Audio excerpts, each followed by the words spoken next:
Welcome to my channel. Do you know what money really is? Not just coins, not just paper, not just numbers in your phone. Money is a big idea. It can help you live. It can help you grow.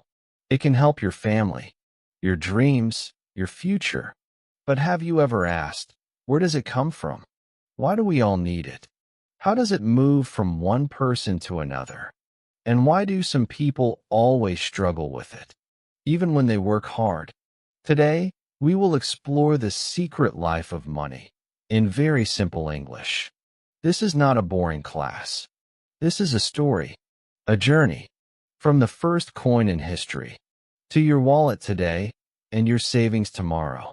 You will learn what schools often don't teach.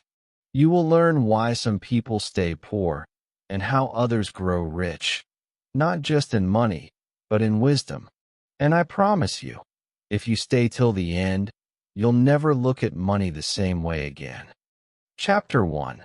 What is money, and why was it created?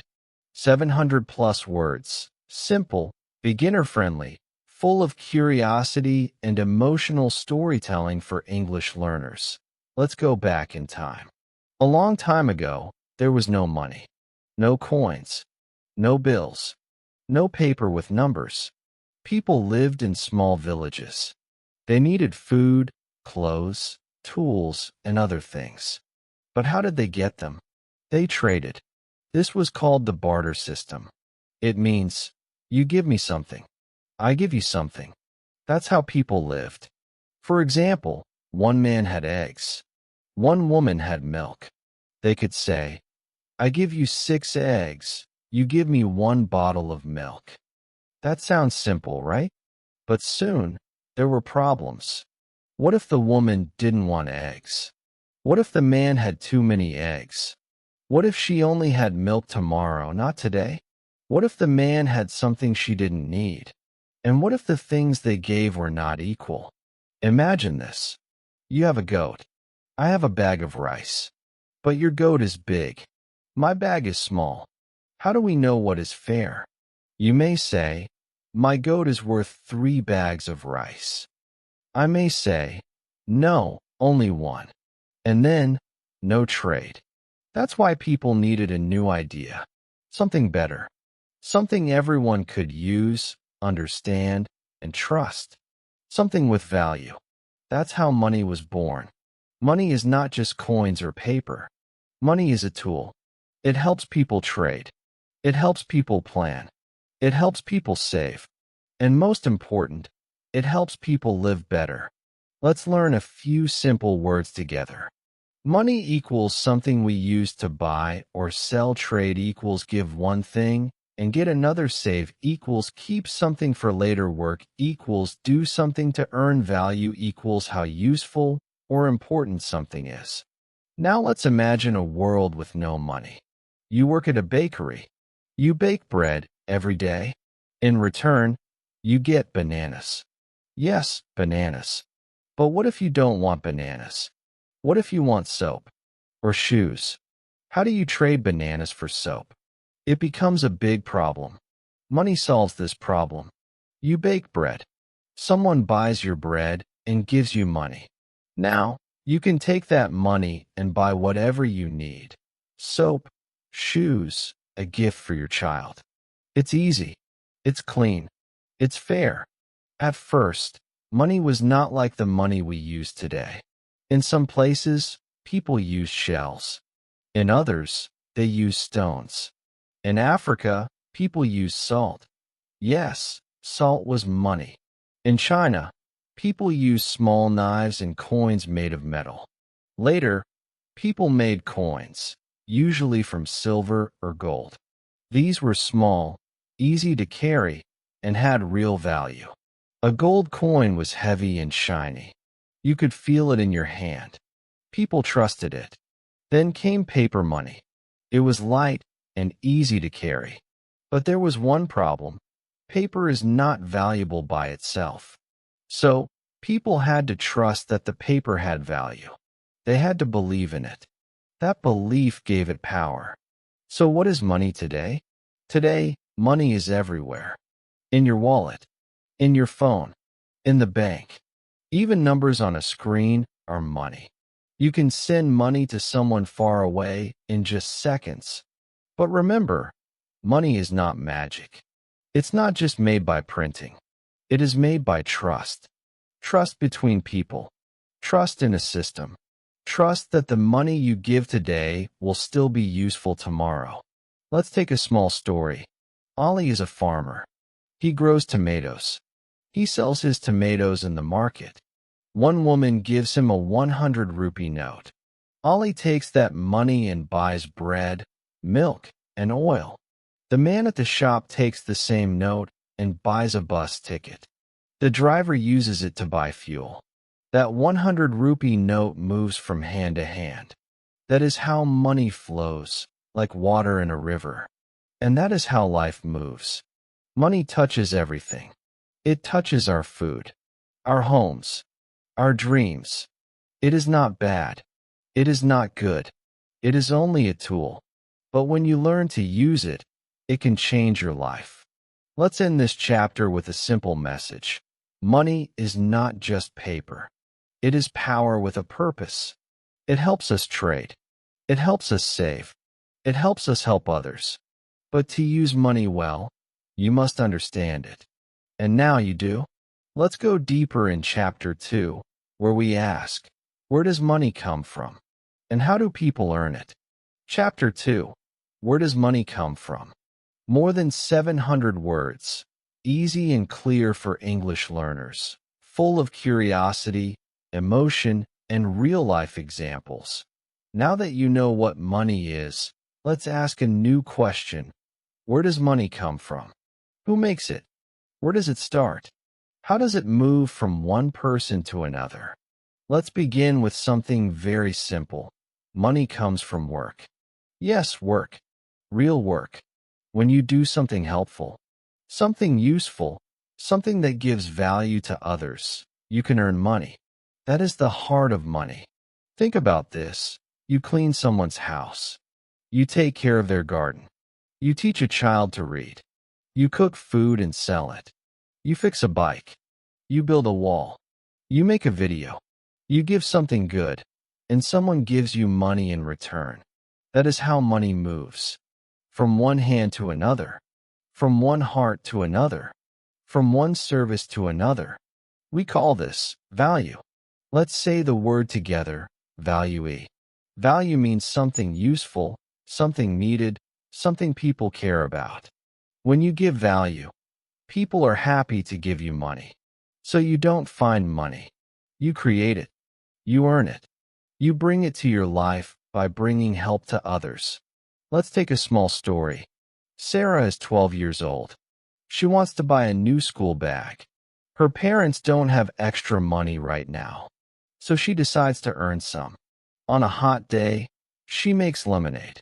She puts a small table outside her house. She sells one glass for 30 rupees. People come, they drink, and they smile. She is kind. She works hard. And in one day, she earns 300 rupees. Where did that money come from? Did she print it? No. Did she steal it? No. Did she just sit and wait? No. She gave value. Cool lemonade on a hot day, and people gave her money. That's how money is born. Now let's look at a bigger picture. Who prints money? In every country, the government decides how much money to create. It's usually done by the country's central bank. In Pakistan, that's the State Bank of Pakistan. In the US, it's the Federal Reserve. These banks print paper money and control how much money is in the system. But here's the big surprise. Money today is not backed by gold. Many years ago, money was connected to gold. If you had a paper note, you could go to the bank and ask for gold in return. But today, it doesn't work like that. Today, money is only paper, or numbers in a computer. What gives it value? Trust. Yes, trust. The people trust the government. The shops trust the banks. You trust that the money in your wallet can buy food. And because everyone agrees to this, The paper has power. But what happens if people stop trusting money? That's when things fall apart. In some countries, fake money spreads, or the government prints too much. The value of money falls. Prices go up. That's called inflation. You take 1,000 rupees to the market, but it only buys a few eggs. Why? Because money has lost its trust. Let's take another story. In one country, people started printing fake notes. They looked real, but they were not. Shopkeepers got scared. They stopped accepting big bills. The market slowed down. People were angry. Everyone lost something. Just a few fake notes, and the whole system was hurt. That's why trust is everything in money. Now let's come back to your life. You don't need to own a bank. You don't need to print money. But you can earn money. Every person has something to give. Your time, your ideas, your kindness, your skills. Let's take some real-life examples. You sell food in your neighborhood. You earn. You work in a shop, helping customers. You earn. You make a video, share ideas, and someone supports your work. You earn. You help a friend with homework. They give you a small gift. You earn. You learn English, and later teach it to someone. You earn. So, where does money come from? From people. From help. From service. From care. From you. Yes, banks print it. Governments manage it. But only you can earn it with value. Let's learn a few simple new words. Earn equals to get money by working. Value equals something useful and important. Trust equals to believe something is true and safe. Inflation equals when prices go up and money buys less. Fake equals not real. Let's end with this big idea. Money doesn't grow on trees. It grows from your time, from your energy, from your ideas, from your value. The more you give, the more you grow. In the next chapter, we'll ask another big question. Now that you have money, how should you use it? Let's go deeper together. Chapter 3. How people use money. Spending, saving, sharing. More than 700 words. Easy for beginners, emotional, engaging, and full of rhythm and reflection. Now you know what money is. And you know where it comes from work, from value, from helping others. But now we ask something even more important. How do people use money? Some people earn a lot, but still feel poor. Some people earn little, but still feel peace. Why? Because it's not just how much you earn. It's how you use it. People use money in 3 big ways. Spending, saving, sharing. Let's understand each one step by step. Spending. To live, you need to eat. You need to drink. You need clothes. You need a place to stay. For all of this, you spend. Spending means you use your money to buy things you need now. You buy rice. That's spending. You pay rent. That's spending. You buy soap, milk, or a pencil. That's spending. Spending is not bad. In fact, it's important. But here's the truth. If you only spend, money leaves you. Imagine this. Ollie earns 1,000 rupees. He spends 1,200. What happens? He borrows. He gets into debt. He feels stressed. He worked hard, but has nothing to show. Now imagine this. Sarah earns 1,000 rupees. She spends only 800. She saves 200. That's the difference. That's the plan. That's the power. Saving. For later, saving means you keep some money. You don't use it now. You use it later. You save for school. You save for a gift. You save for hard days. You save for big dreams. Even if you save just a little, it grows. Saving is like planting a seed. One small seed can grow into a big tree. Many people say, I don't earn much. I can't save. But here's the truth. It's not about how much. It's about how regular. If you save 10 rupees every day, in 1 month, you have 300. In 1 year, you have 3,650. That's not magic. That's math. That's habit. But why don't people save? Because they spend without thinking. They buy what they want, not what they need. Let's learn two important words. Need equals something you must have: food, water, clothes. Want equals something you like, but don't need: chocolate, toys, new phone. When you learn the difference, your life changes. Sharing to help. This is the most beautiful part. You earn, you spend, you save, but you also share. Sharing means you help someone else. You give a little. You bring a smile. You help your brother with school fees. You give your old shoes to a child in need. You buy food for a hungry man. Even small sharing is big in the heart. Here's a secret. When you give, you don't lose. You grow. Your money may become less, but your peace becomes more. Your joy becomes more. Your soul becomes more.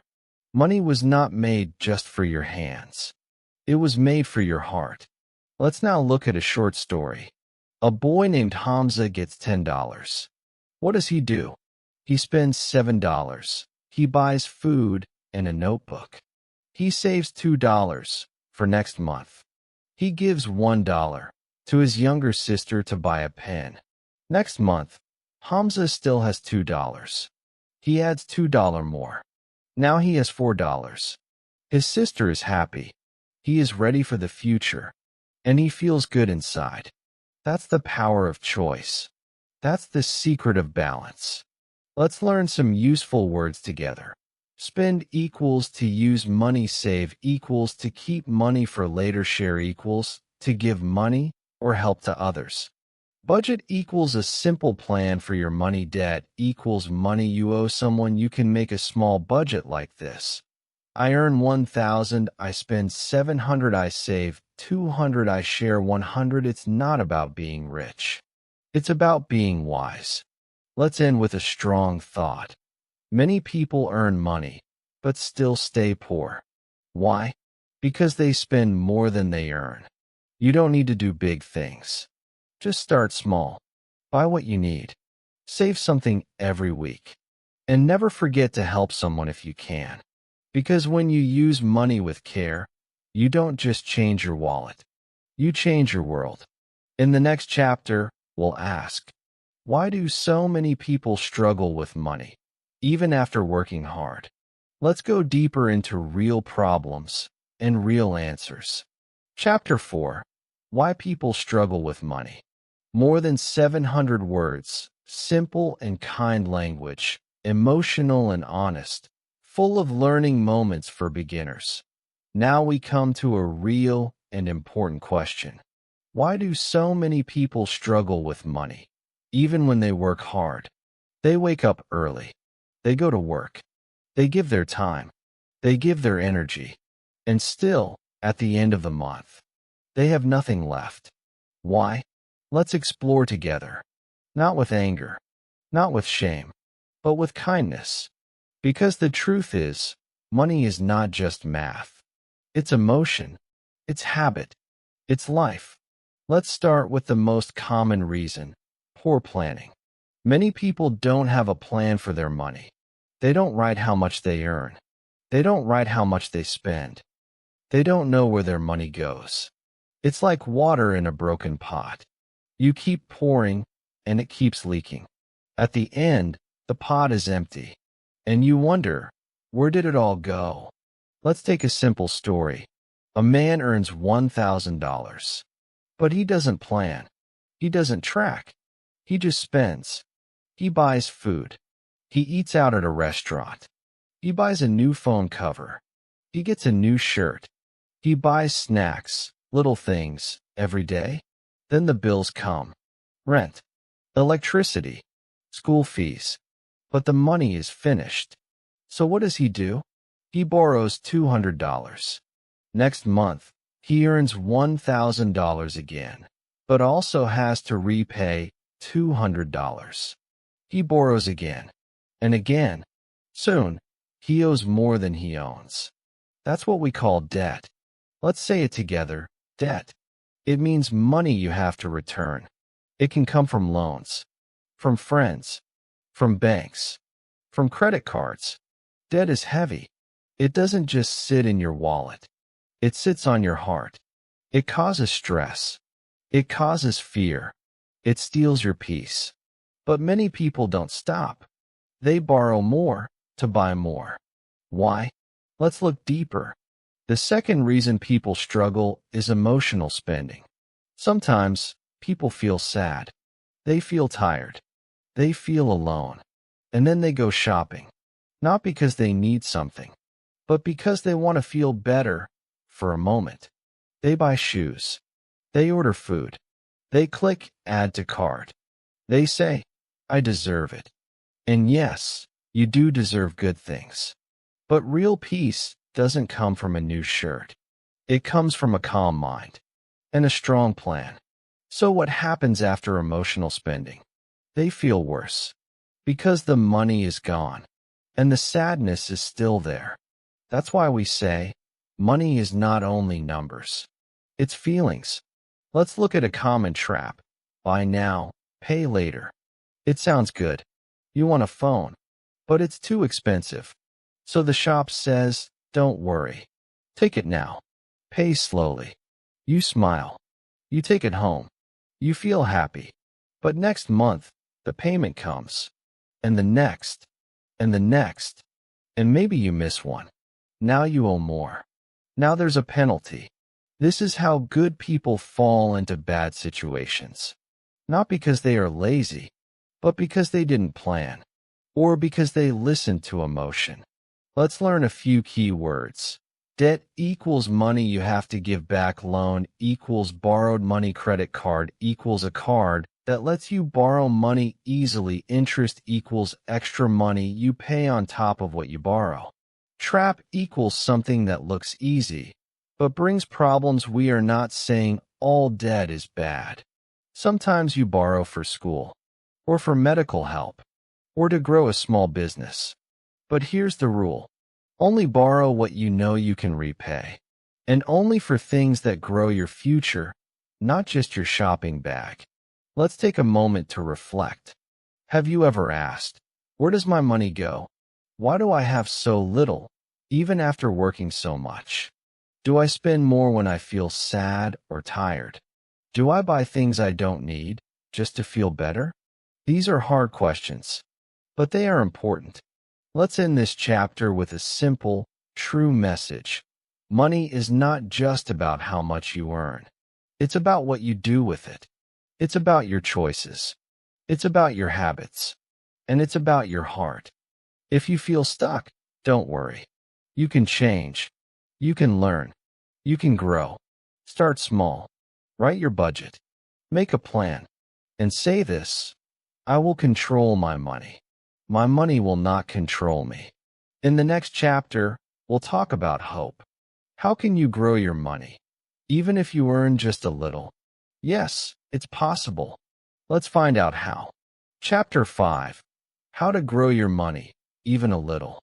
More than 700 words. Simple, full of energy and hope, with emotional and practical learning for beginners. Now let's talk about something exciting. Something powerful, something full of hope. Let's talk about how to grow your money, even if you don't earn much. Because maybe you're thinking, I don't make a lot. I can't save. I can't invest. But that's not true. You can grow your money, not just by working harder, but by thinking smarter, by building habits, by making small changes. Let's start with a strong truth. You don't need more money. You need better habits. Let that sink in, because this one sentence can change your life. Let's start with a small tool, a notebook. Yes, a simple notebook. Write down every rupee you earn, every rupee you spend. Do this for 1 week. You'll be surprised. You will see patterns. I spent 50 on snacks every day. I forgot I paid for that app. I gave someone money and didn't write it. This is not to judge yourself. It's to see clearly. When you see, you learn. When you learn, you grow. Next, set a small goal. Save just $1 a day. It sounds small, but small is powerful. In 30 days, that's $30. In a year, $365. That's money for your future. That's a new phone, a course, a business start. You don't grow by wishing. You grow by starting. Even with one coin, one step, one choice. Now let's introduce a beautiful idea. Investing. Don't worry, we'll keep it simple. Investing means you use money now to grow more money later. But remember, when you buy a shirt, it becomes old. When you buy food, it is gone. But when you buy knowledge, it grows. Yes, learning is a powerful investment. Learn English. Learn how to cook better. Learn how to fix things. Learn how to teach others. Every new skill makes you stronger. Let's say it clearly. Skills equals money. Let's take a story. Amir drives a rickshaw. He earns just enough. But one day, he buys a used phone. He watches free English lessons. He practices. He learns a little every night. After 6 months, he starts talking to tourists. He gives them rides. He speaks with them. He earns tips. Then he starts a YouTube channel. He tells stories from his rickshaw. People like it. He grows. What changed? Not his job. Not his tools. His mindset. His habits. His learning. That's how you grow money, even with little. Let's now talk about rules for smart money growth. Very simple. Very powerful. Track everything. Use a notebook or your phone. Write your income, your spending, your savings. Wait 24 hours before buying. You see something. You want it. But wait one day. Ask, do I really need this? If the answer is no, don't buy. Make money work for you. Don't just work for money. Use your money to learn. Use your time to create. Money that sits does nothing. But money that grows brings freedom. Think small business. Can you cook? Sell snacks. Can you sew? Make clothes. Can you teach? Help children. Can you create? Make crafts. Start small. One customer. One sale. One post. Then 2. Then 10. Then more. That's how it begins. Let's learn some helpful words. Income equals money you earn. Save equals to keep money for later. Invest equals to use money to grow more money. Skill equals something you can do well. Habit equals something you do again and again. Let's repeat this together. My money can grow. My skills can grow. My future can grow. One step, one day, one habit at a time. Now take a look around you. Your home, your phone, your skills, your time. Ask yourself, what can I learn today? What can I make today? What can I sell or teach or offer today? Money doesn't always come in big waves. Sometimes it comes in drops. But drops fill the glass. Drops become a stream. And streams become rivers. You don't need to be perfect. You just need to begin. Let's end with this thought. The richest people are not always the ones who earn the most. They are the ones who manage the best, who learn, who grow, who build good habits, little by little. In the next chapter, we'll talk about something even deeper, what money can't buy, and what truly matters in life. It will touch your heart. Stay with me. Chapter 6. What money can't buy and what matters most. Emotional, meaningful, and deeply human. More than 700 words. You have learned what money is. You have learned where it comes from. You have learned how to spend it, how to save it, how to grow it. But now, here's the most important lesson. Money is not everything. Money can do many things. It can buy food. It can pay bills. It can make life easier. Yes, money is important. But money cannot buy love. Money cannot buy true friends. Money cannot buy peace in your heart. Money cannot buy time with your family. Let's tell a story. A simple story, but it will touch your heart. Once, there was a rich man. He had big cars. He had many houses. He had everything money could buy. But he ate dinner alone. He slept alone. He worked all day and all night. One day he fell sick. No one came to visit him. He had nurses.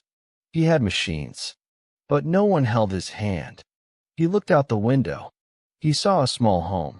In that small home, there lived a woman. She was poor, very poor. She had no car. She had no gold. But she had 3 children. They laughed together. They prayed together. They ate simple food together. She was not rich with money, but her heart was full. She had love. She had peace. She had family. So, who was richer? Here is the truth. Money can buy a bed, but not sleep. Money can buy a house, but not a home. Money can buy food, but not an appetite. Money can buy gifts, but not love. So what should we do with money? Use money to build, not to show. Use money to help, not to hurt. Spend wisely. Save for the future. Give with a kind heart. Because when you give, you don't become poor. You become rich inside. Let's learn some powerful words. Generosity. Giving to help others, wisdom. Choosing what is right, self-control. Saying no when you should. Gratitude. Being thankful for what you have. You don't need a big salary to be wise. You don't need gold to be generous. You don't need new shoes to feel thankful. You just need a good heart, a clear mind, and a simple plan. Let's repeat something together. I will earn money with honesty. I will spend with care. I will save with purpose. I will give with love. But I will never let money control me. Because here is one of the most powerful lessons of all. Money is a good servant, but a bad master. If you use money, it helps you. If money uses you, it hurts you. So learn it. Use it. Control it. But never let it control your life. Here's a final thought for you. When you leave this world, you won't take your car. You won't take your phone. You won't take your wallet. But you will leave your words. You will leave your kindness. You will leave your love. Those are the things that matter most. And they don't cost a single dollar. So yes, earn well. Spend wisely. Save smart. Give freely. And live fully. That is the true meaning of money.